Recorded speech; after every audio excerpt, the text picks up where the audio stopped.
yang baru dengan materi berpikir komputasional. Tujuan dari pembelajaran kita kali ini yaitu yang pertama, untuk mengenal apa itu berpikir komputasional. Yang kedua, memahami 4 langkah utama dalam berpikir komputasional. Yang ketiga, menerapkan langkah-langkah tersebut dalam contoh kehidupan sehari-hari. Dan yang terakhir adalah membuat algoritma atau diagram alur sederhana. Sebelumnya, apakah kalian pernah menyelesaikan masalah contohnya mencari buku yang hilang? Pernah? Kira-kira bagaimana caranya? Pasti setiap orang memiliki cara yang berbeda. Coba Brian, sebutkan cara kamu ketika mencari buku yang hilang. Melihat tempat buku. Melihat ke letak buku. Kemudian setelah melihat ke letak buku, Mencari buku yang cari buku yang dicari. Kalau tidak ada, cari di tempat yang lain. cari di tempat yang lain. Itu adalah cara berpikir Brian. Seperti itu. Coba yang lainnya, Zeno bisa menyebutkan ketika mencari buku yang hilang atau tidak ada bagaimana caranya? Mencari di teman-teman dan ada di kolom meja. Oh ya, bisa jadi di kolom meja, jadi cari di kolom meja terus. Bisa juga mencari di tengah-tengah di rumah. Oh, di rumah. Berarti mencari tempat atau tempat bukunya ya. Kemudian kalau berarti mencari kemungkinan buku itu hilang. Oke, itu ada setiap orang memiliki cara masing-masing. Kita lanjutkan lagi. Apa itu berpikir komputasional? Berpikir komputasional adalah cara berpikir yang logis dan sistematis untuk menyelesaikan suatu masalah. Jadi dalam ketika kamu menyelesaikan masalah, kamu harus berpikir secara logis agar bisa menyelesaikan masalah dengan tepat. Coba kalian perhatikan, di sini ada video. Nanti Bu Eka akan tunjukkan, nanti kalian lihat dulu apa yang bisa kamu pelajari dari video ini. Coba kalian simak video berikut ini.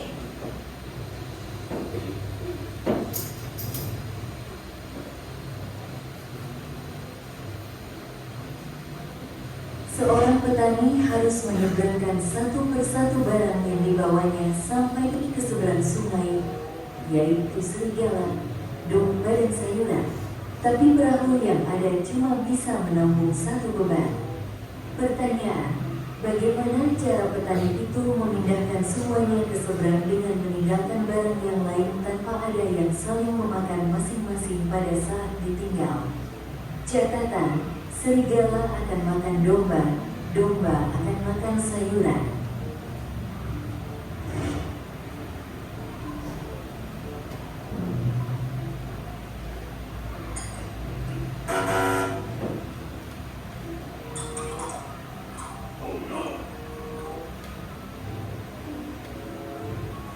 Kenapa percobaan pertama ini gagal? Karena domba makan sayur. Sekarang lihat percobaan kedua.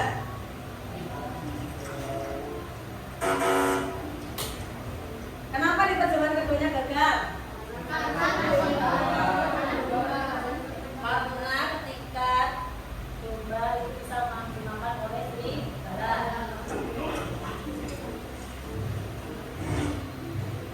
Percobaan yang ketiga.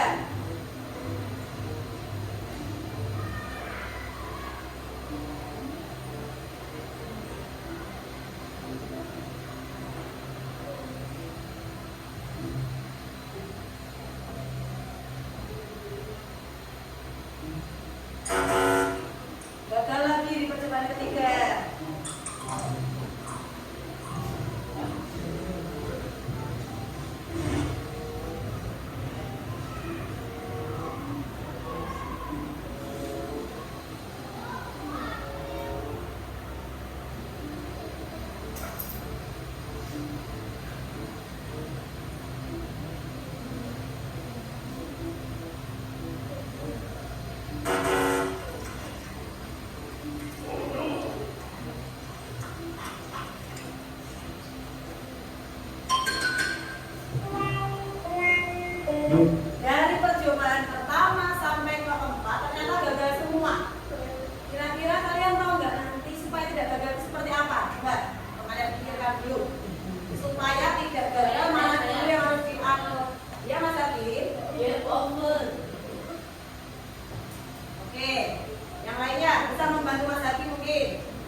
Coba 1, 2, 3, 4 gak tahu dulu. Coba.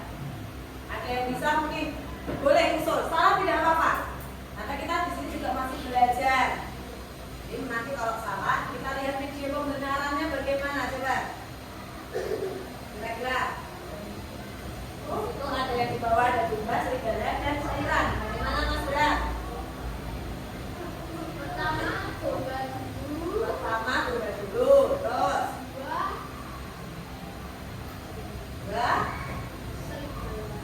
dua serigala. Berarti nanti bisa dombanya dimakan serigala dong. Oke, Tirta, bagaimana Tirta? Yang pertama di bawah adalah serigala. Terus kalau serigalanya di bawah, sayurannya sudah dimakan oleh domba dulu di situ tadi. Ayo. Ayo. Ada yang tahu? Serigala dulu. Lah, serigala dulu nanti berarti sayurannya dimakan oleh domba. Nanti kan sudah coba yang pertama. Ayo. Kira-kira ada yang tahu? Oke, bagaimana? Sayurannya dulu berarti dombanya dimakan oleh serigala. Sudah menyerah? Oh, berapa mau coba lagi? Bagaimana? Pertama itu domba dulu. Domba, oke, domba. Berarti kan tersisanya sayuran dan serigala. Terus, di situ. Serigala. Kedua serigala. Tiga sayur. Berarti serigala bisa makan domba di tempat berikutnya. Ya kan? Menyerah? Oke, kita lihat penyelesaian masalahnya. Bagaimana ya? Bisa benar? Kalian harus bisa. Kalau belum, sini bisa kasih tahu caranya ya. Nih, langkah pertama kalian bawa dulu dombanya ke seberang.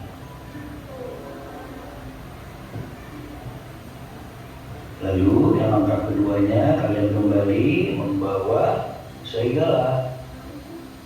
Nah, sampai sini jangan ditinggal, tapi dombanya dibawa kembali ke tempat awal, ya, agar tidak dimakan oleh serigala. Lalu ditukar dengan sayuran. Setelah itu kalian tinggalkan serigala dan sayuran di seberang. Lalu kembali lagi untuk mengambil domba. Selesai deh. Nggak ada yang termakan airnya.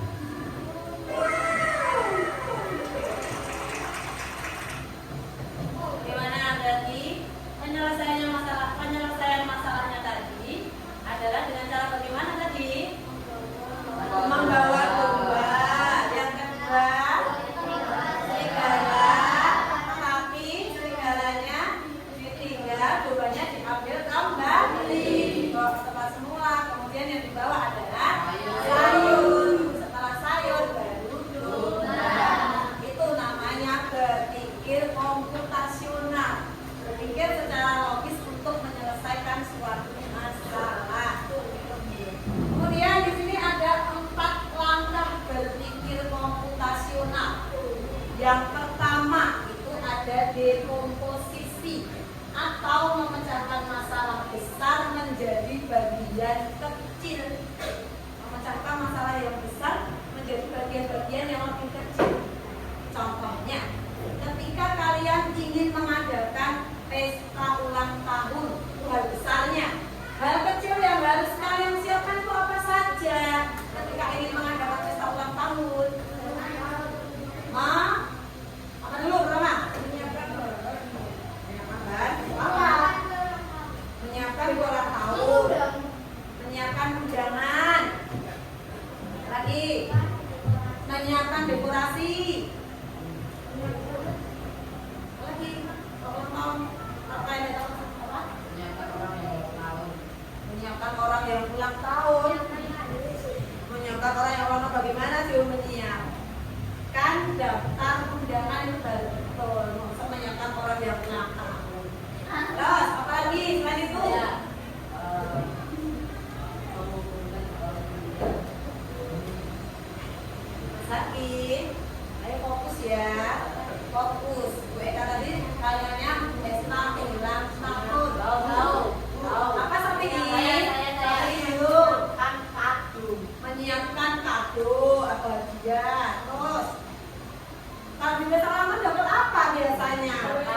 PS2. Dapat apa ketika mendapatkan souvenir? Sebelum souvenir, mendapatkan snack atau makanan dan minuman. Nah, itu adalah cara dekomposisi, memecah bagian yang besar menjadi bagian yang lebih kecil. Kemudian yang kedua yaitu pengenalan pola, yaitu dengan cara mencari kesamaan atau pola. Nah, pola di sini maksudnya ketika tadi Bu Eka mencontohkan ulang tahun. Jadi ketika kita mengadakan ulang tahun pasti polanya sama ya.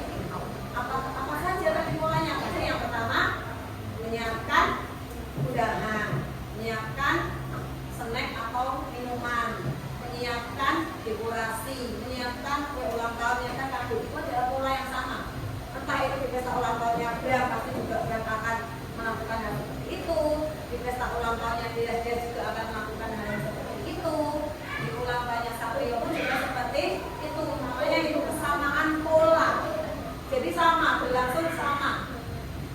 Kemudian yang ketiga yaitu dengan abstraksi atau fokus pada informasi yang penting. Yang kamu lihat hanya informasi yang penting. Karena tadi Bu Eka mencontohkan ulang tahun, yang penting dalam ulang tahun apa? Yang penting ya kado, ya kan? Snack, makanan, minuman, itu penting. Siapa lagi? Dekorasi, nah itu yang penting. Kalian harus mengabaikan hal-hal yang tidak penting. Contohnya apa hal-hal yang tidak penting dalam ulang tahun? Kira-kira apa? Hal-hal yang tidak penting, yang tidak dinilai gitu loh. Dalam persoalan yang tidak wajib. Misalnya apa? Baju, betul. Baju yang harus kayak princess itu enggak ya.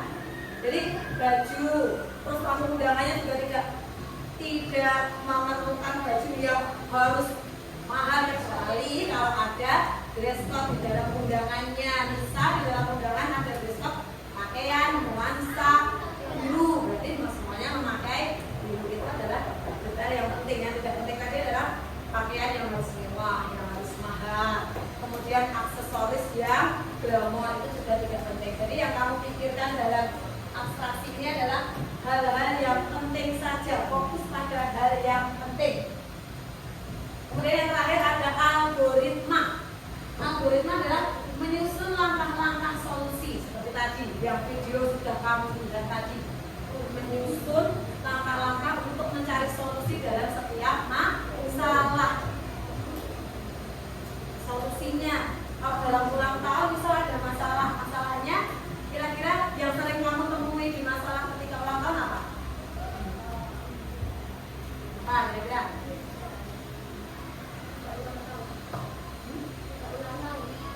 Masalah yang muncul ketika ulang tahun biasanya apa? Tidak membawa kado menurut Jonathan itu adalah hal yang masalah. Terus penyelesaian bagaimana Jo? Tidak membawa kado, ulang lagi, mengambil lagi. Boleh. Apa Satrio? Cuaca. Ya, cuacanya yang tidak sesuai. Kalau cuacanya bagaimana? Solusimu. Solusi yang kamu ini. Ketika hujan memakai payung atau jas hujan. Oke, betul ya. Itu adalah yang namanya algoritma atau menyusun langkah-langkah solusi. Kemudian tadi yang kedua ada yang pertama tadi kan dekomposisi. Dekomposisi memecah hal yang besar menjadi hal kecil. Contohnya di sini adalah membuat jus jeruk. Jika kamu membuat jus jeruk, hal-hal yang harus kamu perhatikan, yang harus kamu lakukan, yang pertama pasti membeli jeruk dulu. Setelah membelinya, kemudian mencuci supaya bersih. Setelah mencuci, potong. Setelah dipotong, diperas. Kemudian yang terakhir adalah disajikan. Jadi itu adalah langkah ketika membuat jus jeruk. Siapa yang sudah pernah buat jus jeruk di rumah? Nah, sering. Berarti sesuai tidak lamanya? Sesuai. Oke. Berikutnya pengenalan pola tadi. Polanya semua resep masakan biasanya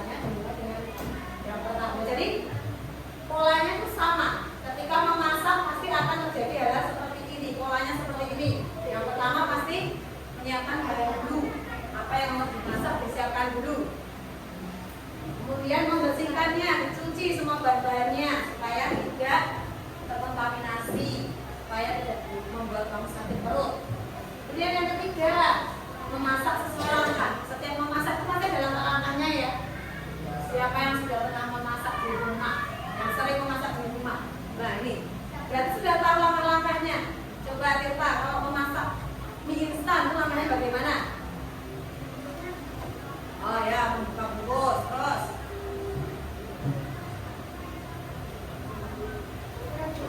merebus mie. Sebelum merebus mie berarti merebus apa dulu? Merebus air dulu, terus baru mie, terus dari situ menyiapkan piring. Lalu bumbu dimasukkan ke dalam piring. Terus yang terakhir adalah menyajikan mie di atas piring. Oke, betul. Tepuk tangan untuk Tirta. Itu yang namanya pola, pengenalan pola. Kemudian yang ketiga tadi ada abstraksi. Abstraksi, ketika kita ingin membuat jus ada banyak hal yang bisa terjadi. Tapi kita hanya fokus pada informasi yang penting dan mengabaikan detail yang tidak mempengaruhi hasil. Itu ya. Yang detail yang penting, yang tidak penting itu contohnya ini. Warna baju yang dipakai saat membaju. Kan tidak mempengaruhi hasilnya toh. Mau kamu pakai baju warna pink, baju warna biru, baju warna putih, tetap hasilnya jus jeruk seperti itu, rasanya seperti itu. Kemudian jenis gelasnya, mau pakai gelas kaca, gelas kristal, gelas plastik, itu juga hasilnya tetap sama, rasanya sama, tidak mempengaruhi rasa. Kemudian ada lagu yang diputar saat membuat jus. Ketika kalian membuat jus, kalian mendengarkan lagu. Mau lagu itu lagu wajib, lagu dangdut, lagu pop, lagu keroncong, sama aja, tetap hasilnya sama, jus jeruk, rasanya seperti itu. Nah, kemudian langkah yang penting yang diambil tadi adalah yang ini. Pertama menyiapkan jeruk dulu, mencuci, memotong, memeras, menuangkan ke gelas, baru menyajikan. Itu yang penting. Yang penting seperti itu informasinya. Dan yang terakhir tentang algoritma. Urutan langkah-langkah yang jelas untuk menyelesaikan masalah. Contohnya ini, membuat jus jeruk berarti mencucinya dulu, memotong, memeras, menuangkan ke gelas dan menyajikan. Ini yang namanya algoritma. Setiap masalah kamu harus menyelesaikan dengan cara algoritma. Nah, di sini ada contoh flowchart sederhana tentang membuat jus jeruk. Nih, seperti ini. Dari mulai dulu kita memulai dulu, kemudian mencuci jeruknya, memotong, memeras, dan selesai. Itu adalah langkahnya ketika kamu disuruh membuat flowchart sederhana. Nah, sekarang tugas kalian itu adalah mendiskusikan serta membuat flowchart untuk membantu temanmu menemukan ruang kelas 6 dari pintu gerbang sekolah. Jadi ketika kamu masuk dari gerbang sekolah, bagaimana langkahmu untuk menemukan ruang kelas 6 itu? Kalian diskusikan dengan kelompoknya, nanti dipresentasikan ke depan. Satu kelompok mendapat satu kertas, nanti ditulis nama kelompoknya dulu, anggotanya dulu. Kemudian setelah menuliskan anggota, kemudian membuat flowchart menemukan ruang kelas 6. Beda seperti itu ya. Flowchart menemukan ruang kelas 6. Nanti kalian gambar di situ, seperti contoh yang sudah Bu Eka melihatkan tadi. Paham semuanya? Paham?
gambarnya ya, gambar. Flowchart adalah gambar diagramnya. Boleh secara vertikal atau secara horizontal. Oh ini vertikal, horizontal itu ya. Itu boleh.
Dari gerbang kemana dulu? Dari gerbang lewat apa dulu? Dan kemana? Kemana? Kemana?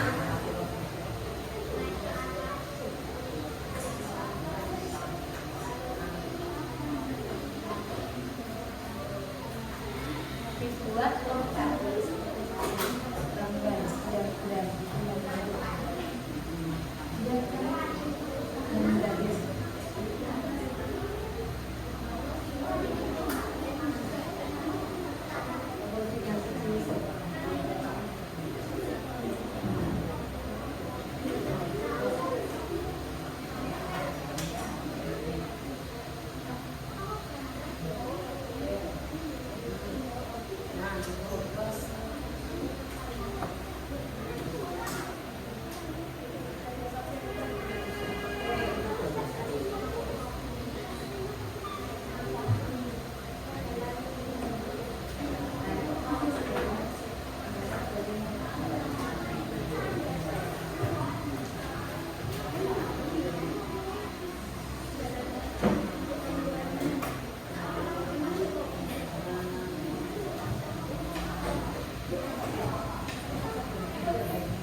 yang belum tinggal kelompoknya dan Satrio. 2 menit lagi ya.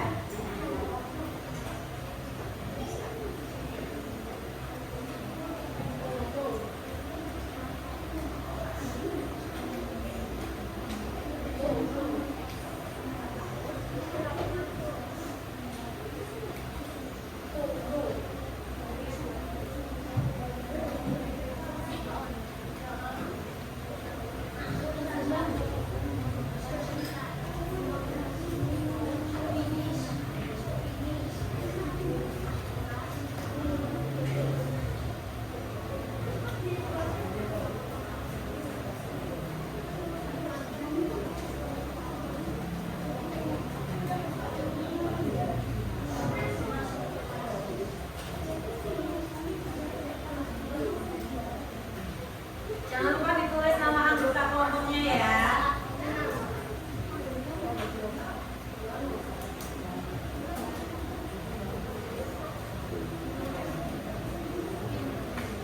Masih los, ayo masih los.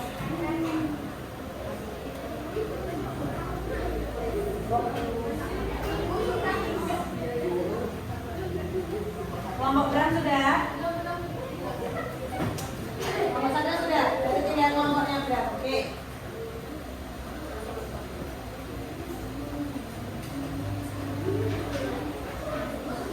Sudah. Oke, sekarang kita mulai dari kelompok yang mana dulu? Kelompok 1. Atau ingin yang mau maju aja, siapa dulu gitu, boleh? Semuanya pengen dari kelompok 1 aja. Oke, kita mulai dari kelompok 1. Silakan maju ke depan semua. Presentasi memperkenalkan dirinya dulu. Ya, presentasikan.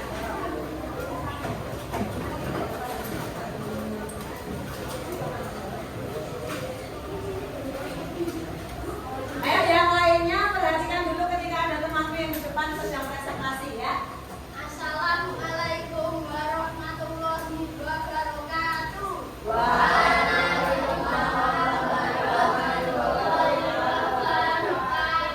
Perkenalkan, kami dari kelompok Jepang yang beranggotakan Bram, Andri, Asyifa, Roy, dan Cakra. Setelah lalu masuk lobby. Judulnya apa dulu? Kalian ingin apa mempresentasikan? Ayo. Kelompok Jepang akan mempresentasikan cara menemukan kelas 6. Start, masuk lobby, naik ke tangga, jalan ke arah timur, melewati kelas 5, lihat penanda kelas 6, masuk ke kelas 6 dan finish. Oke.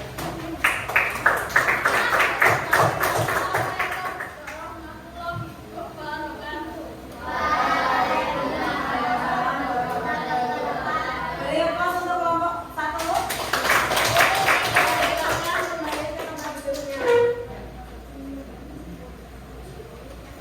Silakan kelompok 2 maju ke depan untuk mempresentasikan hasil diskusinya.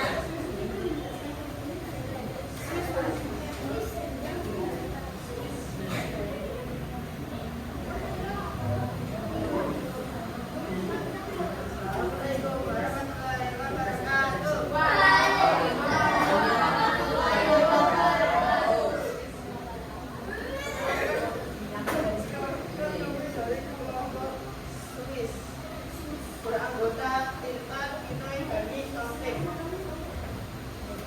Namanya baca. Proses untuk menentukan uang kelas 6 dimulai dari lapangan, tangga, menemukan kelas 5, selesai. Oke. Terus? Sekian dari kelompok Swiss. Assalamualaikum warahmatullahi wabarakatuh. Waalaikumsalam warahmatullahi wabarakatuh. Kita pertama ke kelompok Swiss dulu. Kemudian silakan kelompok 3, kelompok Turki yang maju depan.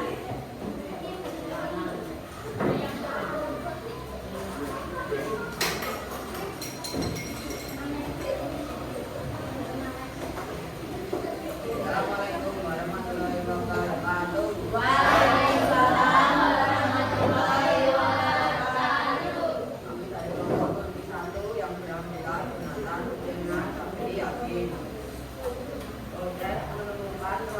Nah, dan pintu gerbang sekolah.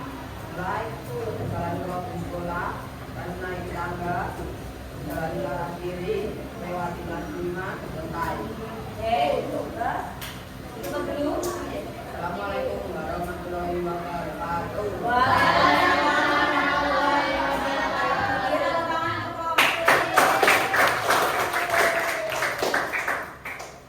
Kemudian kelompok 4 atau kelompok Korea Utara.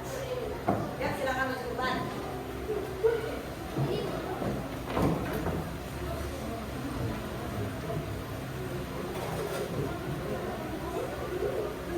Yang lainnya perhatikan.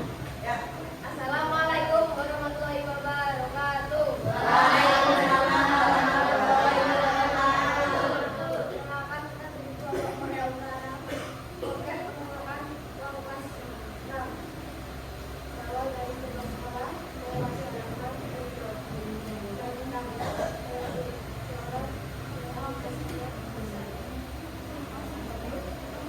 Assalamualaikum warahmatullahi wabarakatuh. Waalaikumsalam warahmatullahi wabarakatuh. Ini tepuk tangan untuk kelompok Korea Utara.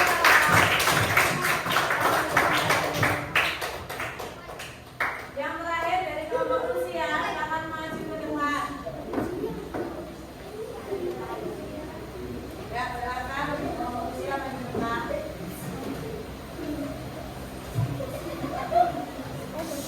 Ya, yang lainnya memperhatikan jika ada teman yang maju ke depan. Assalamualaikum warahmatullahi wabarakatuh. Waalaikumsalam warahmatullahi wabarakatuh. Perkenalkan, kami dari kelompok Rusia. Dengan beranggotakan Satrio, Elsa, Yunus, dan Bekan. Kami dengan berjudul untuk membantu menemukan ruang kelahiran. Mulai maju beberapa langkah dari pintu gerbang sampai dengan ruang kepala sekolah. Yang kedua, berjalan naik ke tangga. Sampai di atas belok kiri. Jalan lurus sampai melewati kelas 5. Selesai. Dan selesai. Wassalamualaikum warahmatullahi wabarakatuh. Waalaikumsalam warahmatullahi wabarakatuh. Beri tepuk tangan untuk Rusia.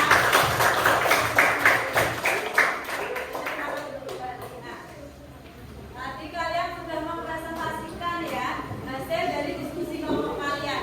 Kira-kira ada yang sama tidak dari 5 kelompok ini tadi? Ada tidak? Apa ada? Hampir sama, berarti tidak ada yang sama ya. Semuanya memiliki algoritma yang berbeda antara kelompok 1, kelompok 2, kelompok 3, kelompok 4, dan kelompok 5. Semuanya berbeda. Cara berpikirnya berbeda-beda. Kira-kira dari 5 kelompok ini tadi kalian menemukan yang paling rinci atau yang paling mudah tidak? Untuk menemukan angka 5. Pilih kelompok mana yang paling jelas, instruksinya paling jelas. Milik kelompoknya siapa artinya? Satrio. Satrio atau Bram? Dari kelompok 5 kelompok tadi yang paling jelas miliknya siapa kira-kira? Satrio atau Bram? Dari mana? Satrio. Bram? Dan nilai ternyata ada yang berbeda, ada satu ada yang benar. Dari penilaian Bu Eka ini tadi, Bu Eka melihat yang paling kompak atau yang paling rinci itu ada di kelompoknya Bram. Berarti beri tepuk tangan. Seperti ini harus lengkap rinci seperti itu. Kemudian hari ini tadi kita sudah belajar coding tentang komputasi berpikir komputasional. Kira-kira pembelajaran hari ini menyenangkan atau tidak? Menyenangkan. Apa yang membuat kalian masih bingung? Ada tidak yang membuat kalian masih bingung? Tidak? Apa yang membuat kalian senang dari belajar ini? Kira-kira apa? Seru. Seru. Serunya karena diskusi. Terus? Karena bersama-sama. Karena berpikir bersama-sama. Apa lagi? Belajar bersama-sama. Kemudian kalian belajar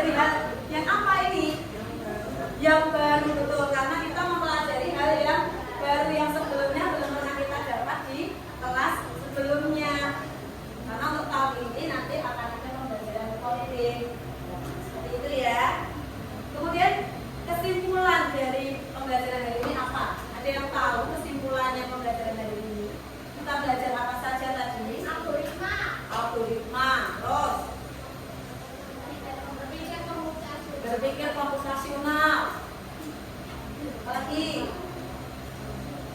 membuat flowchart. Lagi mementingkan yang penting apa? Mementingkan yang penting apa tadi namanya topik?